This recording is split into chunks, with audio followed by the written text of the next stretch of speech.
Wyndham Rainbow Neighbours. It's a group that was established in 2012 to develop a friendly, non-judgmental and supportive social group for the Wyndham GLBTIQ community. And often Wyndham Rainbow Neighbours works in partnership with Council. The group has initiated a fair amount of work helping us organise and run community events for the whole community, or we're helping you more likely, that have promoted acceptance, respect and celebration of diversity within our community. Michael Young is the president and founder of Wyndham Rainbow Neighbours, and he's now going to give us an update of some of the group's activities and achievements in this last year. Welcome, Mike. Okay. All right. Well, thank you for being here this morning. As we know, there's so many letters that go with our community, GLBTIQ, PAS2, etc., etc., etc. That's why we just say rainbow, because it's much simpler, and it's also kind of hard to keep up because it seems to change all the time how you have to put the letters together. So for all those that can't get it together, we understand. What I want to do today is thank Wyndham City Council for your ongoing support for the Wyndham GLBTI residents. You're a friend, an advocate, and a great encouragement to us all. It's now a real pleasure to work together with you, and we greatly appreciate you including us in your planning activities for all the IDAHoBIT and Midsummer events. Now, as we've also heard, it's very important for those of us in our community who are in a position to be a public face for the GLBTI community in the press and other media to do so. We can be a powerful example and encouragement to those who are struggling to find their place in our very complex society.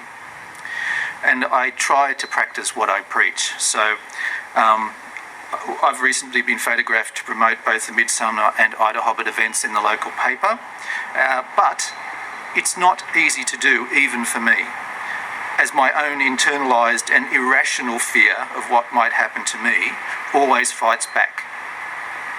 However, for me and my partner, and I think we're probably a very fortunate minority, but the truth is that we have never, in our 10 plus years in Wyndham, been the target of any homophobia. So the perception that the West is a dangerous place is not always true.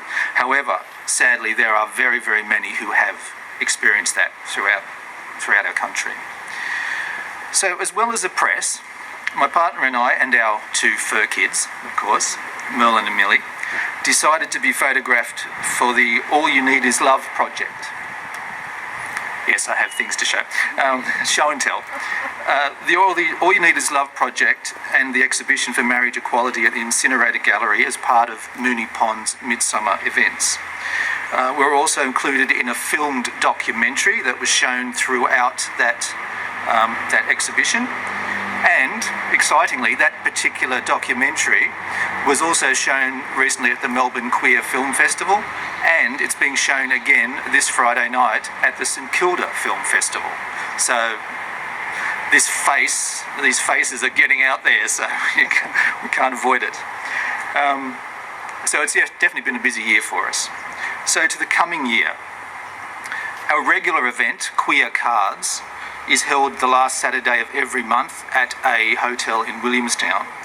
Now, for details of that, you can go to our Facebook page, which is facebook.com/groups/Wyndham Rainbow Neighbours. And apart from that, this year Wyndham Rainbow Neighbours is asking the question, is there a GLBTI generation gap? Some of us feel there is. This year, I challenge us all to be taking actions and decisions to remove this stumbling block from a real unity for our GLBTI community. Inspired by the book Bold, Stories of Older Lesbian, Gay, Bisexual, Transgender and Intersex People, which was published in November last year and features over 50 stories, including my own, from others and others from around Australia and beyond. What we'd like to do is collect local stories from older and younger GLBTI residents of Melbourne's West. We can compare, contrast our similarities and differences, as well as learn from each other's journeys, because this will bring us closer together. We call this the Rainbow Generations Project. and it may include written works, recorded or filmed interviews, and even film discussion forums similar to that show Insight. Our first workshop for this particular project was held yesterday with local author Vicky Williams, using her wonderful new book, Memory of Your Life, and it was a really enjoyable time. So, yeah, we're up and running with our project.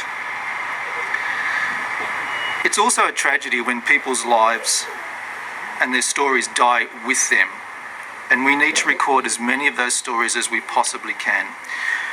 If only I'd realised this before my mother passed a few years ago, because there are just so many questions I now have, having written my own story, that I will never be able to get the answers to. So I encourage anyone who would like to participate, whether young or old, because the young people do have a very important story to tell. So please when you're inside, take a postcard. Oh, it's here somewhere. There's a postcard on the table inside. Contact us via the email address if you're interested in being part of this life-changing project. And I'll leave you with this one thought. Everyone has a story that's worth telling. So be bold and write.